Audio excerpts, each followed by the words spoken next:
ഇപ്പോൾ പ്രതിപക്ഷ നേതാവ് വി.ഡി. സതീശൻ മാധ്യമങ്ങളോട് സംസാരിക്കുകയാണ്. കേൾക്കാം. മനസ്സിലാക്കും, ഈ വിഷ്വൽ കണ്ടില്ലെങ്കിൽ ആരെങ്കിലും പറഞ്ഞാൽ വിശ്വസിക്കുമോ? അതേപോലത്തെ മർദ്ദനമല്ലേ, ക്രൂരമായ മർദ്ദനമാണ്. മുഴുവൻ നമ്മൾ കണ്ടിട്ടില്ല.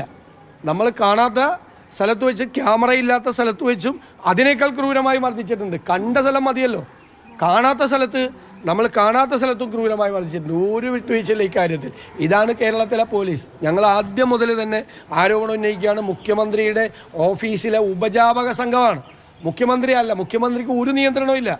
അവരാണ് തോന്നിയതുപോലെ പോലീസ് ഉദ്യോഗസ്ഥന്മാരെ വയ്ക്കുന്നതും അവരെ കൈകാര്യം ചെയ്യുന്നത്. കേരളത്തിലെ പോലീസ് ഇത്രമാത്രം വഷളായ ഒരു കാലഘട്ടം ഈ കേരളത്തിൻ്റെ ചരിത്രത്തിൽ ഉണ്ടായിട്ടില്ല. നാണം കെട്ട് നിൽക്കുകയാണ് പോലീസ്. എത്രയോ നല്ല ഉദ്യോഗസ്ഥന്മാരുള്ള ഒരു സേനയാണ് പോലീസ്. സേനയ്ക്ക് മുഴുവൻ അപമാനകരമായ കാര്യമാണ്. എന്തൊരു ക്രൂരതയാണ് ചെയ്യുന്നത്. ഇത് ഈ വലിയ തീവ്രവാദികൾ പോലും ചെയ്യാത്ത ക്രൂരതയാണ്. തീവ്രവാദി ക്യാമ്പുകളിൽ അകപ്പെടുന്നവരുടെ കണ്ണ് ചൂഴ്ന്നെടുക്കുന്ന കേട്ട് അതിനേക്കാൾ വലിയ ക്രൂരതയാണ് ഒരു ചെറുപ്പക്കാരോട് കാണിച്ചിട്ടുള്ളത്. ഒരു വിട്ടുവീഴ്ച കാര്യത്തിലില്ല.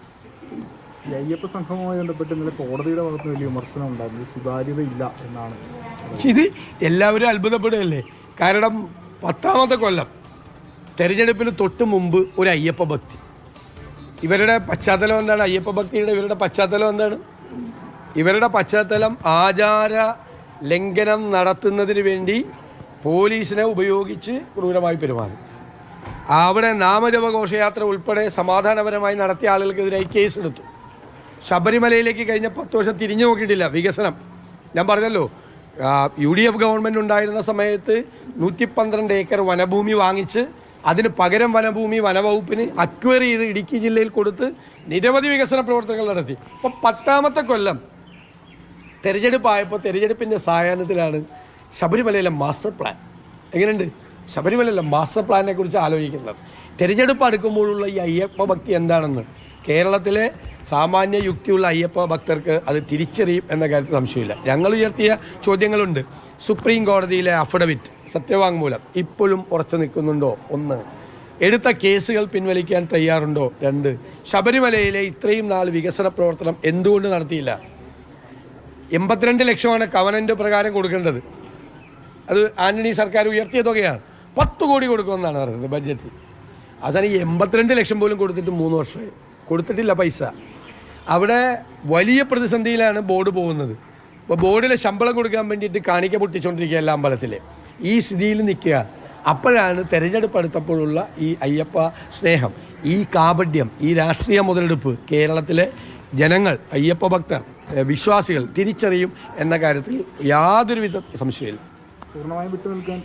അല്ല, ഞങ്ങൾ ഉയർത്തിയ ഈ ചോദ്യങ്ങൾക്ക് മറുപടി പറയട്ടെ.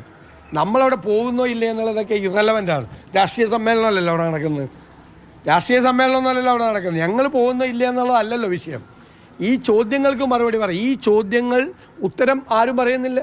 ലോ മിനിസ്റ്റർ പറയുന്നില്ല, ദേവസ്വം മന്ത്രി പറയുന്നില്ല, ഒരാളും പറയുന്നില്ല. മുഖ്യമന്ത്രിക്ക് വല്ല ഉത്തരം എല്ലാം മുഖ്യമന്ത്രിക്ക് അടക്കം അയ്യപ്പ ഭക്തിയാണ്. ഇവരെന്തിനാണ് നവോത്ഥാന സമിതി ഉണ്ടാക്കിയത്? ആചാര ലംഘനം നടത്തുന്നതിന് വേണ്ടിയിട്ട്. അത് നവോത്ഥാനമാണ് എന്ന് പറഞ്ഞിട്ടാണ് നവോത്ഥാന. അതിൻ്റെ സ്ഥിതി എന്താണെന്ന് നമുക്കറിയാം. ആ നവോത്ഥാന സമിതിയിലെ ജാഥയിൽ മതിൽ പങ്കെടുത്ത ചേച്ചിയും ചേട്ടനും കൂടിയാണ് അവിടെ നരഹത്യ നടത്തി നിധി കണ്ടെത്താൻ വേണ്ടിയിട്ട് ശ്രമം നടത്തിയത്. 2 സ്ത്രീകളെ കൊന്ന് നരഹത്യ നടത്തിയത് ഈ മതിലിൽ പങ്കെടുത്തവരാണ്. ഈ മതിലാണ് നവോത്ഥാന മതിൽ. ആ നവോത്ഥാന സമിതിയുടെ നേതാക്കന്മാർ പറയുന്ന വർത്തമാനം കേട്ട് കഴിഞ്ഞാലോ അറിയാലോ കാര്യങ്ങളൊക്കെ. അപ്പോൾ അതിനെക്കുറിച്ചൊക്കെ കേരളത്തിലെ ജനങ്ങളോടും ഞങ്ങൾ വിശ്വാസികളുടെ കൂടെ ഉറച്ചു നിന്ന ആളുകളാണ് ആ കാലഘട്ടത്തിൽ. ഇപ്പോഴും ഞങ്ങൾ ഉറച്ചാണ് നിൽക്കുന്നത്. അവരുടെ താല്പര്യമാണ് ഏറ്റവും പ്രധാനം. ഞങ്ങൾ എന്നും സംരക്ഷിച്ചിട്ടുണ്ട്. ഞങ്ങളെ പിന്തിരിപ്പന്മാരെന്നും ഫ്യൂഡലിസ്റ്റുകളെന്നാണ് ഇവർ അന്ന് വിശേഷിപ്പിച്ചത്. ഇവർ പുരോഗമനവാദികളും. ഈ പുരോഗമനവാദികൾക്ക് ഇപ്പം എന്ത് പറ്റി? ഇലക്ഷൻ എടുക്കുമ്പോൾ ഇത്രയുള്ള ചോദ്യം സിമ്പിളാണ്. അല്ല, ഒരു കമ്മ്യൂണിക്കേഷൻ നമ്മളോട് പറഞ്ഞിട്ടില്ല. നമ്മൾ ഗവൺമെൻറ് ഓർഡർ അടിച്ചിറങ്ങുമ്പോൾ നമ്മളെ സംഘാടക സമിതിപ്പെടുത്തി നമ്മളോട് ചോദിക്കണ്ടേ?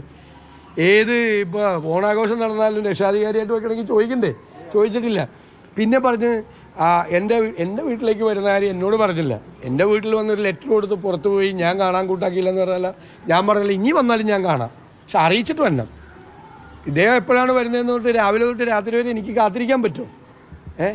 അത് ഓരോ വീട്ടിലെ മര്യാദയാണെന്ന് ദേവസ്വം മന്ത്രി പറഞ്ഞു. അദ്ദേഹം എൻ്റെ മര്യാദയൊന്നും പഠിപ്പിക്കണ്ട, അത്ര ആയിട്ടില്ല.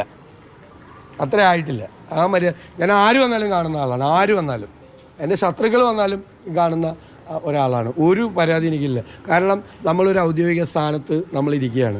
നമ്മളെ കണ്ട ആളുകൾക്ക് പരാതി പറയാനുണ്ടാവും, കാര്യങ്ങൾ ധരിപ്പിക്കേണ്ട. ആര് വന്നാലും കാണും. പിന്നെ നമ്മളുള്ള സമയം നോക്കി വരണ്ടേ, നമ്മളോട് പറഞ്ഞിട്ട് വരണ്ടേ. അതൊന്നും ഇല്ലാതെ വന്നിട്ട് പുറത്തു വന്ന് വാർത്ത കൊടുക്കുന്നത് ചീപ്പാണ്. അത്ര ഞാൻ പറയുന്നത്. അതൊരു പ്രോസസ്സാണ്. യൂത്ത് കോൺഗ്രസിൻ്റെ അഖിലേന്ത്യാ ജനറൽ സെക്രട്ടറി ഇവിടെ ഉണ്ട്. എല്ലാവരുമായിട്ട് സംസാരിച്ച് റിപ്പോർട്ട് കൊടുത്ത് അവരെല്ലാവരും 31-ാം തീയതി വരെ ബീഹാറിൽ രാഹുൽ ഗാന്ധിയുടെ പരിപാടിയിലായിരുന്നതിന് ശേഷമാണ് അവർ വന്നത്. അതൊരു പ്രോസസ്സാണ്. യൂത്ത് കോൺഗ്രസ് അഖിലേന്ത്യാ കമ്മിറ്റി എല്ലാവരുമായിട്ട് കൂടിയാലോചിച്ചിട്ട് ഒരു തീരുമാനം എടുക്കും. ഒരു ഇതുമില്ല ആ കാര്യത്തിൽ. കാലതാമസം വന്നത് ഇതുകൊണ്ടാണ്. എല്ലാവരും ദേശീയ കമ്മിറ്റി എല്ലാവരും പ്രസിഡന്റ് അടക്കം എല്ലാവരും ബീഹാറിലായിരുന്നു. അതിനുശേഷം അവർ ആ പ്രോസസ്സ് സ്റ്റാർട്ട് ചെയ്തിട്ടുണ്ട്. നമുക്കാർക്കും അതിൻ്റെ അകത്ത് കാര്യമില്ല. അവരതിനൊരു പ്രൊസീജിയറുണ്ട്. അത് തീരുമാനിച്ചാൽ അവർ പ്രഖ്യാപിക്കും. അല്ല, അത് അന്വേഷിക്കട്ടെ. എന്താണ് ഏത് രീതിയിൽ ഞങ്ങൾ അതിനൊന്നിനെയും ഞങ്ങൾ എതിർക്കില്ല. ഞങ്ങളെടുത്തൊരു നിലപാടുണ്ട്. ഞാൻ പറഞ്ഞല്ലോ, അത് കേരളത്തിൻ്റെ രാഷ്ട്രീയ ചരിത്രത്തിൽ അടയാളപ്പെടുത്താൻ പോകുന്ന നിലപാടാണ്. ഞാൻ അതിന് ഒരുപാട് ആക്ഷേപം കേൾക്കുന്ന ആളാണ്. സമൂഹ മാധ്യമങ്ങളിലും മറ്റ് സ്ഥലങ്ങളിലും എല്ലാം ഒരുപാട് ആക്ഷേപം കേൾക്കുന്ന ആളാണ്. ഒരു സമൂഹ മാധ്യമത്തിലെ ഭീഷണി കൊണ്ടും ഒരു കാര്യം കൊണ്ടും നമ്മുടെ നിലപാടിൽ നിന്നൊരു മാറ്റം ഉണ്ടാവില്ല. നമ്മുടെ ബോധ്യങ്ങളിൽ നിന്നാണ് നമ്മൾ നിലപാടെടുത്തിരിക്കുന്നത്. ഞങ്ങൾക്ക് വേണമെങ്കിൽ CPM-നെ പോലെ എന്തെല്ലാം കാരണങ്ങൾ